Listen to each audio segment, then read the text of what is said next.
Hello viewers, আজকের মুভির গল্পটি এমন একটি ছেলেকে নিয়ে। এই ছেলেটির কাছে অদ্ভুত সুপার পাওয়ার ছিল। এই ছেলেটি চাইলেই সময় থামিয়ে দিয়ে সবকিছু করতে পারত। তাই এই ছেলেটি সময় থামিয়ে দিয়ে মেয়েদের কাপড় খুলে মেয়েদের সাথে মজা করে। শেষ পর্যন্ত এই ছেলেটির শেষ পরিণতি কি হবে তা জানতে হলে আজকের মুভি এক্সপ্লেনেশন ভিডিওটি আপনাদের সম্পূর্ণ দেখতে হবে। সো আর বেশি কথা না বাড়িয়ে আজকের মুভি এক্সপ্লেনেশন ভিডিওটি শুরু করা যাক। মুভির শুরুতে আমরা বেন নামের একটি ছেলেকে দেখতে পাই। বেনের একজন গার্লফ্রেন্ড ছিল। বেনের গার্লফ্রেন্ডের নাম ছিল সুজি। আজকে মূলত তাদের ব্রেকআপ হয়েছে, এই জন্য বেনের মন অনেক খারাপ ছিল। অন্যদিকে বেনের গার্লফ্রেন্ড সুজি বেনকে অনেক বকা দিতে থাকে এবং সে অন্য জায়গায় চলে যায়। এরপর আমরা দেখতে পাই বেন কিছুদিন পর তার কলেজে এসেছে। তখন বেন দেখতে পাই তার এক্স গার্লফ্রেন্ড অন্য একটি বয়ফ্রেন্ড বানিয়েছে এবং তার সাথে মজা করছে। এটা দেখে বেনের অনেক খারাপ লাগে, তাই বেন একা বসে থাকে। তখন এই জায়গায় বেনের ছোটবেলার বন্ধু চলে আসে। বেনের ছোটবেলার বন্ধুর নাম ছিল শন। শন এসে বেনের সাথে অনেক মজা করতে থাকে এবং সে বেনকে অ্যাডভাইস দেয়, তুমি নতুন একটি রিলেশনশিপ কন্টিনিউ করো, এর ফলে তোমারও ভালো লাগবে এবং টাইমও কেটে যাবে। সেদিন রাতে বেন সুজিকে কল দেয় এবং বলে রিলেশনশিপ কন্টিনিউ করার জন্য, কিন্তু সুজি না করে দেয়। এরপর বেন অনেক ঘুমানোর চেষ্টা করে, কিন্তু সে ঘুমাতে পারে না। এভাবে অনেকদিন কেটে যায়, কিন্তু কোনোদিন রাতেই বেন ভালো মতো ঘুমাতে পারে না। একদিন বেন একটি সুপার শপে যায় বাজার করার জন্য। তখন এই জায়গায় বেন দেখতে পাই একটি পার্ট টাইম জবের অফার করা হয়েছে। যেহেতু এই জবটি রাতে, তাই বেন এই জবের জন্য অ্যাপ্লাই করে দেয়। এরপর আমরা দেখতে পাই বেনের এই জবটি হয়ে গিয়েছে এবং সে মন দিয়ে কাজ করছে। বেনের সাথে সুপার শপে আরো 2-3 জন জব করত। এর মধ্যে একটি মেয়ে ছিল, মেয়েটির নাম ছিল শেরিন, এবং 2 জন ছেলে ছিল, একজনের নাম ছিল ম্যাট এবং অন্যজনের নাম ছিল বেরি। বেন চিন্তা করত সে যদি সময় থামিয়ে দিতে পারত তাহলে অনেক ভালো লাগতো, কারণ বেন চায় সে সময় থামিয়ে দিয়ে মেয়েদের ছবি আঁকবে। এরপর আমরা দেখতে পাই হঠাৎ করে একদিন সময় থেমে গিয়েছে এবং বেন সবার মাঝে হাঁটাচলা করছে এবং সবাই মূর্তির মতো দাঁড়িয়ে রয়েছে। এরপর আমরা বেনের ছোটবেলা দেখতে পাই। যখন বেন অনেক ছোট ছিল তখন সে স্কুলে পড়তো। তখন বেনের একজন ক্লাসমেট মেয়ের সাথে বেনের সম্পর্ক অনেক ভালো ছিল।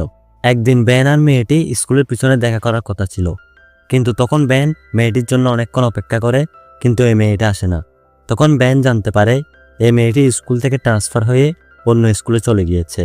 এর পশ্চিম বর্তমানে আসে।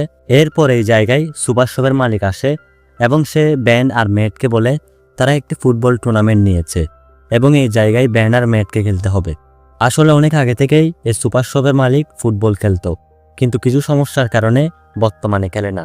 তখন আমরা দেখতে পাই বেন আর মেট অন্য টিমের সাথে খেলছে, কিন্তু বেন আর মেট তেমন একটা ভালো খেলা পারে না। অন্যদিকে তাদের বিপক্ষ দল তাদের 26টি গোল করে। তখন এই খেলার শেষ সময় চলে আসে। তখন এই সবের মালিক ম্যাটকে বলে তোমাদের একটি গোল হলেও করতে হবে। যখন খেলা শুরু হয় তখন ম্যাট অনেক জোরে বলে লাথি মারে, এতে করে বলটি গিয়ে সুপার শপের মালিকের মুখে পড়ে। অন্যদিকে বেন তখন টাইম স্টপ করে দেয় এবং সে গ্যালারির মধ্যে একটি দোকানে যায় ড্রিঙ্ক করার জন্য। তখন বেন দেখতে পাই এই সবের মধ্যে অন্য একটি ছেলে বেনের মতো টাইম স্টপ করতে পারে এবং সে বেনকে দেখে এই জায়গা থেকে পালিয়ে যায়। তখন বেন আবার মাঠের মধ্যে যায় এবং সে আবার টাইম স্টার্ট করে দেয়। তখন এই বলটি গিয়ে সুপার শপের মালিকের মুখে পড়ে এবং তার মুখ থেকে অনেক রক্ত বের হতে থাকে।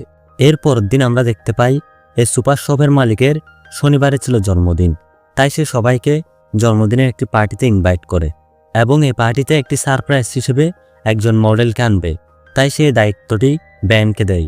সেদিন রাতে বেন শেরিনের ঘরে যায় শেরিনকে জন্মদিনের পার্টিতে নিয়ে যাওয়ার জন্য। সেদিন বেন আর শেরিন যখন এই পার্টিতে গিয়েছিল তখন বেন তার এক্স গার্লফ্রেন্ড সুজিকে দেখতে পাই। সুজি যখন দেখতে পাই বেনের সাথে একটি মেয়ে রয়েছে তখন সুজির অনেক খারাপ লাগে। এরপর সুজি বেনের সাথে কথা বলে এবং সে বেনকে বলে সে বেনকে অনেক মিস করছে। এরপর সুজি আর বেন 2 জনকে কিস করে। অন্যদিক দিয়ে শেরিন এই জিনিসটা দেখতে পায়, তাই তার অনেক খারাপ লাগে, তাই শেরিন এই জায়গা থেকে চলে যায়। এরপর বেন শেরিনের বাসায় যায় শেরিনকে বোঝানোর জন্য, কিন্তু শেরিন তখন বেনকে অনেক বকা দেয় এবং দরজা অফ করে দেয়। বেন একদিন শেরিনের ছবিগুলো নিয়ে আর্ট গ্যালারিতে যায়। তখন আর্ট গ্যালারির মালিকের বেনের ছবিগুলো অনেক ভালো লাগে। সে বেনকে বলে তোমার এই ছবিগুলো আর্ট এক্সিবিশনে আমি প্রদর্শন করব। অন্যদিকে এই আর্ট এক্সিবিশনে শেরিনও চলে আসে। শেরিন তখন দেখতে পাই বেন তার অনেকগুলো ছবি এঁকেছে এবং এই ছবিগুলো অনেক সুন্দর হয়েছে। তখন শেরিন বুঝতে পারে ব্যান আসলে তাকে অনেক ভালোবাসে। তখন শেরিন আর ব্যান অনেক কথা বলে। শেরিন তখন ব্যানকে ক্ষমা করে দেয়। এরপর ব্যান টাইমকে স্টপ করে দেয়। অন্যদিকে অদ্ভুত পাওয়ারটা শেরিনও পেয়ে যায়। তখন আমরা দেখতে পাই সবাই স্টপ হয়ে দাঁড়িয়ে আছে, কিন্তু ব্যান আর শেরিন হাঁটাচলা করতে পারছে। এরপর ব্যান আর শেরিন বাইরে যায়। তখন তারা একে অপরকে কিস করে এবং এই মুভিটা এখানেই শেষ হয়ে যায়।